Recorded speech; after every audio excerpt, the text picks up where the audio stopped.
Okay, hello. This is the New Sir Bad Jim. My name is Victor, along with Steve. We're your hosts today, and we're talking with... My name is Dave Hawkins. Happy to be with you folks. And how'd you get to this point in your life? Well, as a very young child, I had an interest in information and news and would watch television news with my parents. Brokaw, Huntley, or Brinkley, and the legends, Walter Cronkite. And so very early, I knew that I was interested in a career in journalism. To pursue that dream, I went to the University of Oregon from 1979 to 83 and graduated magna cum laude. Ended up in Yuma with my first journalism job in the field of radio, and about a year and a half later, 32 years ago, October 1985, I landed in Kingman, and I've been broadcasting news and submitting copy to newspapers all these years. Well, you go out and gather the news yourself? And I go to council meetings, I go to board of supervisors meetings, I go to school board meetings, I go to murder trials, planning and zoning. I'm a one-man shop. I have to do it. I have no support. Sure. Wow, that's amazing. And how long has this station been in existence? The station predated my existence, so I'm not aware of all of its history, but I know I've been here since 95. Okay, and what's your call letters? We broadcast on 3 different radio stations. KGMN is a contemporary country radio station. We have 1170, which is real old school country. It's 1170 AM, and that's KYET, and that's Merle Haggard, old country. And then we also have Good Time Oldies, which is 95.1 KZKE. So when I do my news broadcasts, they are identical on all 3 stations, and they run simultaneously. They're simulcast at 7, noon, and 5. So if you want to hear what's going on in Mojave County and the cities of Havasu, Kingman, and Bullhead City, and maybe sometimes Dolan Springs or Meadview, we try to keep you covered.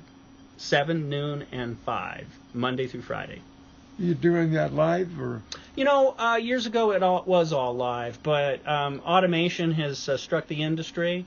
And it's really helpful in a one-man news band operation. I never know when there's going to be a shooting, a homicide, or a meeting that I have to go to. So today's technology allows us to pre-record, put it in a computer.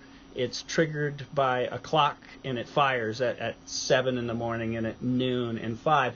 So what I'll do with my days is a lot of times, I can actually be at an event, covering an event at 7 o'clock. If a news conference is scheduled at 7, I just pre-program my news in there and have it ready to run. And you broadcast from this office, I guess. Actually, from this building, an adjacent office. This is the live studio. We're automated for much of the day, but when we are broadcasting live, we broadcast from these chambers in this studio here. There's a production studio adjacent to me where I do the news and put it into the computer for playback. Could I come in and buy some radio time? We have other people to talk to about that, but if you want to give us money, I'm sure we could set you up. Okay. I'm curious, is that your antenna on top of the hill right here next to us? We have a lot of satellite dishes on our rooftop and in our parking lot, but I think there's a telecommunications pole just up the street that's not ours. So I'm not certain which transmission device you're referring to, and I'm just a dumb news guy. I don't understand all the engineering and the electronics. It's always kind of magic to me. He's referring to that tower that's right up on top of Stockton Hill.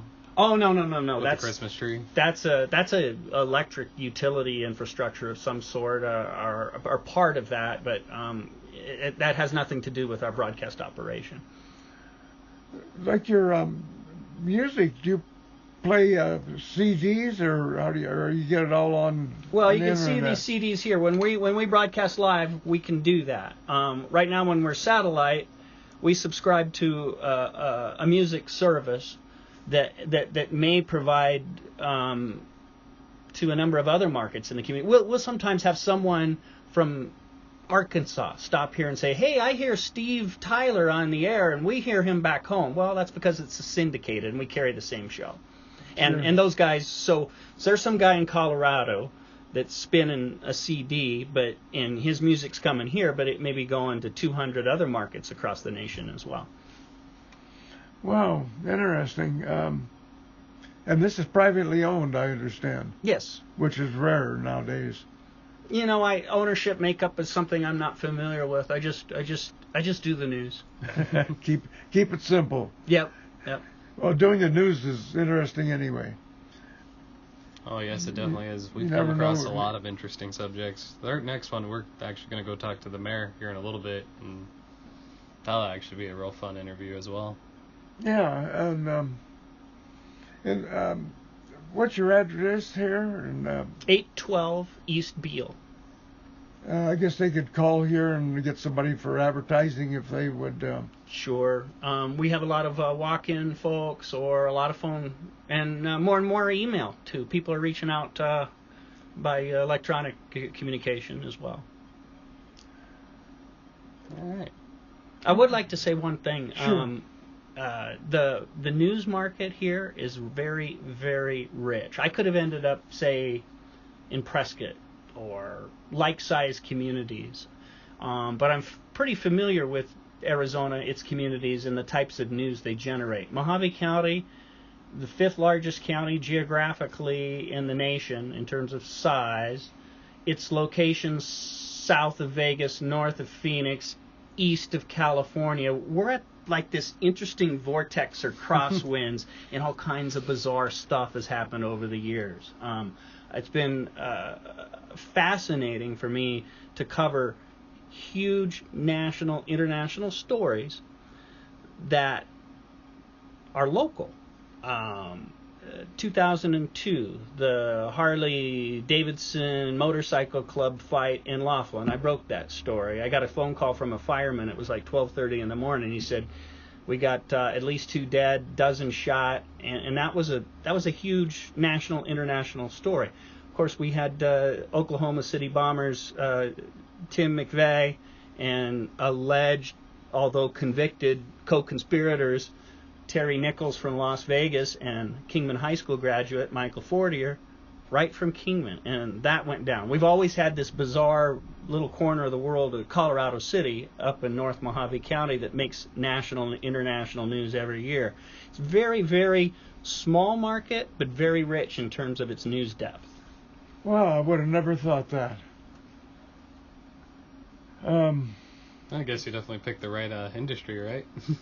Oh yeah, it's it's kind of what we do in a way. Right. Well, we sure thank you. This has been very interesting. Anything you'd like to add? No, pleasure speaking to you. Feel free to stop in. If you know there's a big story going on and you'd like some insight or some assistance, if I can help, give me a phone call. We will do that. Okay. Thank you. Good luck with your enterprise, and happy news trails, right? Yes. Definitely. Thank you. Thank you. All right. This is Stephen and Victor again with the new Surbat Gem. Make sure to drop a like and subscribe to our page because we're going to keep rolling out new videos every single week. Thank you guys.